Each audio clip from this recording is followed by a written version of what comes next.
Welcome in another edition of Corley Quarterly. It's brought to you by FirstBank. I'm Kevin Ingram alongside Belmont Athletics Director Scott Corley. Have a good holiday? It was very good. Hope you did as well. I did. Santa bring you what you wanted? Santa was good to the family. Yeah, it's pretty good. We got a good win over Western Kentucky for the men, and so that always helps. What about, we'll start with men's basketball. Some really nice work on the road so far. 4 road victories, Boston College, Western Kentucky, Lipscomb, Middle Tennessee. Those are pretty nice ones. Yeah, it's been a good non-conference schedule. I think there's a couple games we wish we'd probably have back. But overall, you got to be pleased with the way they're playing. I think the Western Kentucky game was a very good win, confidence builder, the way they played. And I know they're ready to get going with the conference season. So yeah. I think they're well positioned to do what we want to do, and that's get into conference play and do some damage there. Adam Kunkel's pretty fun to watch, isn't he? He is. He's quite a good scorer. I mean, we knew Adam had it in him. Last year was disappointing for him with battling some injuries, but boy, when he gets going, it is fun to watch, and he makes a big difference in our offensive efficiency. I don't think we expected anything different, but the transition with the coaching staff seems like it's gone about as smooth as it possibly can. I agree. Casey and the way he crafted his staff was really well thought out, and it did provide for that continuity, which I think is a huge plus in any coaching change. And then obviously Casey knowing Belmont as well as he does, and just to watch him work, he's really good, better than I even anticipated, and it's been fun. Going to OVC play now, and that's where you kind of get into those conference battles. Everybody knows each other pretty well. Yeah, you know, it's hard to tell what the conference is going to have this season. When you look at the records, it probably doesn't look like it's going to be a tough conference, but you know that's not the case. I mean, everyone knows each other very well. You know, Murray, Jacksonville State, the usual suspects are going to be really good. Brian Collins is doing a great job at TSU, and you know, they're always going to want to knock us off when they get the chance. And so our guys are going to have to play well, and you know, get off to a good start with the 2 home conference games coming up. You feel like 18 is a good number for the number of conference games? And it takes a little burden off of you in the non-conference too with those 2 extras. It does. We've talked about that. I mean, it's still an unbalanced schedule from, you know, a conference standpoint, but I think it was a pretty easy decision when we all got together, listened to the input from the coaches, as well as just the scheduling challenges. I think 18 works for us. Women's basketball had some nice wins. I know it battled injuries some, but the buzzer beater at Lipscomb, Mara Minsterman, that was terrific. That was great. It was obviously good for them to find a way to win. I mean, they've had a really tough non-conference schedule, and had some injuries to some key players that made that non-conference schedule even tougher. And so to obviously battle and find a way to beat, you know, Lipscomb down the road on the road was a good win. And I do think they're going to be better come conference play because of the difficult non-conference schedule, and they're getting healthier, which is always key. We talked about the men's program kind of having a little target on you as you go to conference play. I can't imagine it be any less than it is for the women's program, which has just absolutely dominated the league for the last few years. I mean, four in a row. I mean, they're clearly everybody wants a chance to get us. They probably see our record and go, maybe they're ripe for the taking. Yeah. You know, what I talk to Coach Bart about all the time is, you know, I'd rather be the ones they're trying to knock off the perch. And you know, I know we've got a lot of experienced players that are, you know, have that winning culture to them, and we're hoping that'll certainly win out at the end of the day. What about some other highlights of fall sports? I know soccer was really fun. Women's team won the OVC, got to the NCAA tournament. Men's team took a step forward. Cross country's been good, so a lot to talk about. Yeah, I thought fall was great. I mean, it was a great season, obviously capped off by what the women did in soccer. I mean, that was so much fun to watch and be a part of. You know, to go in as a number 6 seed in the OVC tournament and advance all the way to the NCAA, and then to get to go play at North Carolina, you know, the pinnacle of women's soccer. Yeah, they're kind of the gold standard. They are. I thought that was great that they got to experience that, and just to be a part of it and see how the women embraced the opportunity, embraced the rightly deserved attention they got. It was really cool to see, and really happy for them. Men's soccer, David Costa in his first year really did an amazing job changing the attitude and the culture of that program. Saw a lot of success towards the tail end of the season to get into the semifinals. I'm really excited to see what's next for that program. He continues to bring in some really caliber players, but also caliber just people that buy into the Belmont culture. You know, cross country, Caleb McLeod what an unbelievable finish to his career in cross country, getting back to the NCAA and finishing in the top 100. That was really neat to see. I mean, he's worked so hard to get to that, and to have him finish with a great race was really cool. And, volleyball, while, the wins and losses weren't where we wanted it, I know Coach Harrison's doing the right things to build the program and change the direction of that program. And so I'm expecting certainly a lot better things in the second year as she lays the foundation for that. But overall, really, really good fall semester.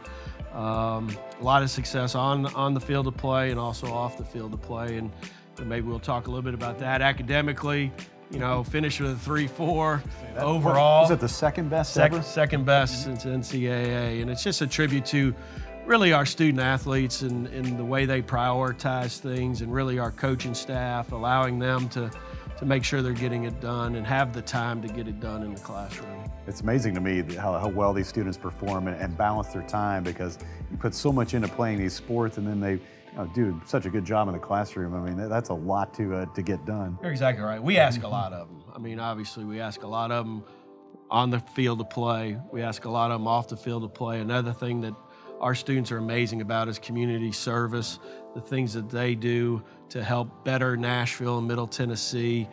Some examples: baseball just completed their Parkwood clinics for the 19th straight year, helping inner city kids get introduced to the game of baseball. Our men's and women's basketball teams, while they're in season, they took time to do Shop with the Bruins, where we partnered up with the Boys and Girls Club and did 30 kids got to buy $100 worth of gifts with the help of the men's and women's basketball players.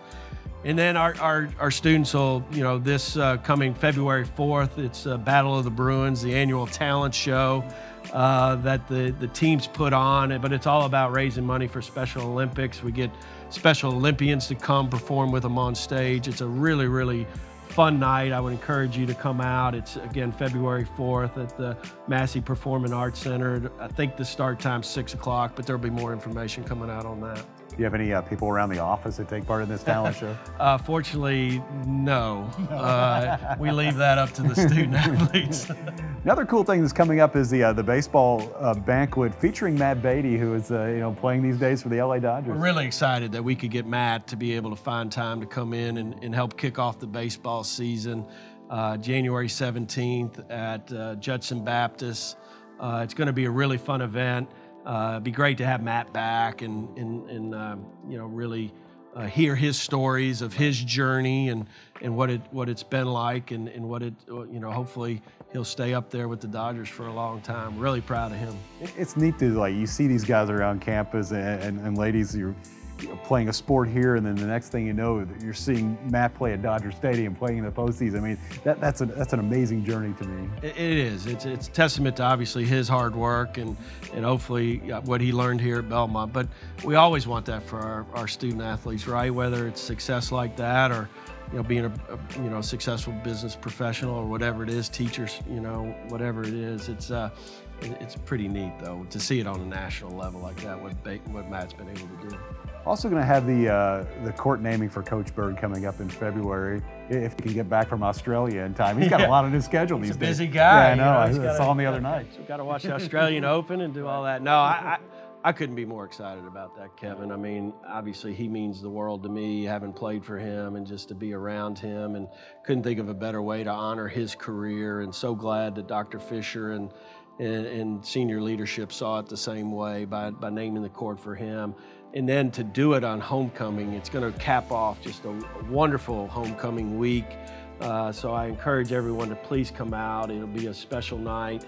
We're hoping to get a lot of former players back, and I know Coach will really appreciate and value that when they come back. And so it's going to be fun. Again, it's homecoming. It's against Jacksonville State, who's had our number recently. So it's going to be an important day, but he will certainly be the highlight of homecoming. What's going on with the Bruins Club and some of the other fundraising things? It's been great. I mean, it's really been encouraging to see the support that we get from our sponsors. Sponsors are just a lifeblood for us, and they continue to see the value of investing in our student athletes and our program. Very grateful for that. Season tickets were great. We're at $704 paid, which is the second highest in history. So really, really proud of that, and pleased with the support coming off such a great season we had last year. And you know, and then the fundraising side, Russell Grimm, who's the director of athletic fundraising, has really done a wonderful job in the 4 years he's been here. We keep setting records every year, and it's really been neat to see all the support we get. You know, we were bringing tennis courts back on. That's a capital campaign that we're having some success with. So things like that are just continuing to build the momentum that we need to have. You know, it's a circular relationship, right? You get the support, you get the money. It's going to help these teams continue to be successful. You know, Russell seems like one of those guys who loves what he does, but it seems like it's the case for everybody you see around the office here.